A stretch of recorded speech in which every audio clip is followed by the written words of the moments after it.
যে portable hard disk বানিয়ে নিন। আমি তার কাছ থেকে অর্ডার করেছি একটি হার্ড ডিস্ক এনক্লোজার, যা সাটা হার্ড ডিস্ক এনক্লোজার অরিকো, 650 টাকা, চার্জ সহ 700 টাকা পড়েছে, ডেলিভারি চার্জ সহ। এবং আরেকটি 500 GB hard disk, laptop hard disk order করেছি, 500 জিবি, সেটার দাম পড়েছে 1100 টাকা। আর কম পড়েছে 1070 টাকা।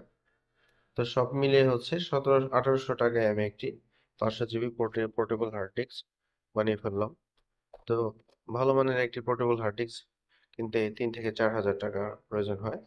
তো 2000 টাকার নিচে বাজার থেকে সুন্দর একটি হার্ড দোকান ডিস্ক থেকে বানিয়ে নিলাম। আমাদের আপনারা এইভাবে কম্পিউটার পোর্টেবল হার্ড ডিস্ক বানিয়ে নিতে পারেন। পরে আপনার ধন্যবাদ। কম্পিউটার প্লাগ ইন করেছেন এখন বানিয়ে নিলাম আচ্ছা, হচ্ছে 500 জিবি একটি কিভাবে সেই পোর্টেবল হার্ড ডিস্ক। আপনার তো মাথায় হাত, তো দেখা যাক। সেলারকে ফোন দিচ্ছেন, সেলার ফোন ধরছে না, দেখতে পাচ্ছেন আমি ল্যাপটপে কানেক্ট করে নিলাম না, পোর্টেবল হার্ড তাহলে ডিস্ক। ভিডিওটি অবশ্যই দেখবেন। তো দেখা যাক। ভিডিওতে আপনাদেরকে 5-6টি উপায়ে হার্ড ডিস্ক ডিটেক্ট করে সেটা আমরা দেখাবো।